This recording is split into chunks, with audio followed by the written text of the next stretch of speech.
Welcome to Crazy talkies. இந்த வீடியோவை மறக்காம லைக் பண்ணுங்க கைஸ். அண்ட் நம்ம சேனலை மறக்காம சப்ஸ்கிரைப் பண்ணுங்க கைஸ். நம்ம சேனல் விரைவில் 1000 சப்ஸ்கிரைபர் பண்ணணும் கைஸ். ஸோ சப்போர்ட் பண்ணுங்க கைஸ். இன்னைக்கு இந்த வீடியோல ஜெய் பீம் மூவி ரிவ்யூ தான் பார்க்க போறோம். ஸோ வாங்க வீடியோக்குள்ள போலாம். திரை விமர்சனம். ஜெய் பீம். சீன் 1. எலி பிடிப்பது, பாம்பு பிடிப்பது, விஷ முறிவு மருத்துவம் ஆகியவற்றை வாழ்வாதாரமாக கொண்டவர்கள் ராஜா கண்ணுவும் அவரது மனைவி செங்கேணியும். விழுப்புரம் மாவட்ட மலை கிராமத்தில் வசிக்கும் இவர்கள் ஒடுக்கப்பட்ட விளிம்பு நிலை பழங்குடிகளான இருளர் சமூகத்தை சேர்ந்தவர்கள். மனைவி மகளை பிரிந்து மாவட்டம் கடந்து செங்கல் சூளை வேலைக்கு செல்கிறார் ராஜா கண்ணு. இதற்கு நடுவே கிராமத்து பிரமுகர் வீட்டில் புகுந்த பாம்பை பிடித்து அப்புறப்படுத்தி கொடுக்கிறார். அடுத்த சில நாட்களில் அந்த வீட்டில் நகைகள் களவு போகின்றன.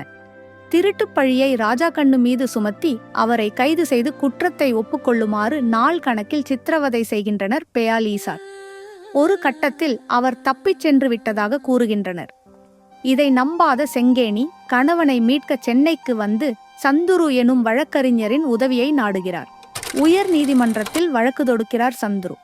சந்துரு எடுத்த முயற்சிகளும் அக்கறையும் எத்தகையது? ராஜா கண்ணு மீட்கப்பட்டாரா? செங்கேணிக்கு நீதி கிடைத்ததா என்பது கதை. சட்ட போராட்டம்தான் திரைக்கதையின் மையக்கரு. பல ஆண்டுகளுக்கு முந்தைய ஓர் உண்மை கொடூரத்தை பதைபதைப்பு மாறாமல் திரைக்கு கொண்டு வந்த விதத்துக்காகவே இயக்குனர் தாசே ஞானவேலை மனமாற பாராட்டலாம். ஒரு மாஸ் கதாநாயகனான சூர்யாவுக்கு காதல் காட்சிகள், சண்டை காட்சிகள், சமூக நீதி வசனங்கள் வைக்க இடமிருந்தும் அத்தகைய ஹீரோயிசத்தை அடியோடு தவிர்த்திருக்கிறார்.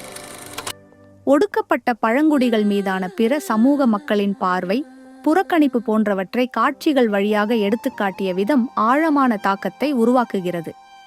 ஏன் என்ற கேள்வி மட்டும் தவிர்க்க முடியாமல் நெருடுகிறது. சட்டம் ஒரு வலிமையான ஆயுதம். யாரை காப்பாத்துறதுக்காக அதை பயன்படுத்துறோங்கிறது முக்கியம். திருட்டுக்கும் சாதிக்கும் என்ன தொடர்பு? எல்லா சாதியிலையும் திருடங்க இருக்காங்க. பாதிக்கப்பட்டவங்களுக்கு நீதி கிடைச்சா அன்னிக்கு நிம்மதியா தூங்குவேன். அதுதான் எனக்கு பீஸ் என எளிய வசனங்கள் வழியாக சந்துரு கதாபாத்திரம் நம்மை ஆக்கிரமித்து கொள்கிறது.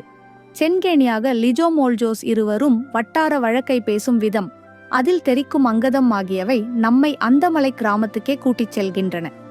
பிரகாஷ் ராஜ், காவல் ஆய்வாளர் உட்பட துணை கதாபாத்திரங்களில் நடிப்பவர்களின் நடிப்பிலும் அவ்வளவு நம்பகம். SR கதிர் ஒளிப்பதிவு, ஷான் ரோல்டன் இசை, பிலோமின் ராஜ் படத்தொகுப்பு, கதிர் கலையக்கம் ஆகியவை படத்துக்கு கூடுதல் பலம். கண்டவிழ்த்துவிடும் மனித உரிமை மீறல்களை, அதனால் சிதையும் குரலற்றவர்களின் குரலை நம் உள்ளங்களில் ஒலிக்க வைக்கிறது ஜெய் பீம். நெக்ஸ்ட் ஒரு நல்ல வீடியோல பார்க்கலாம் கைஸ். By by.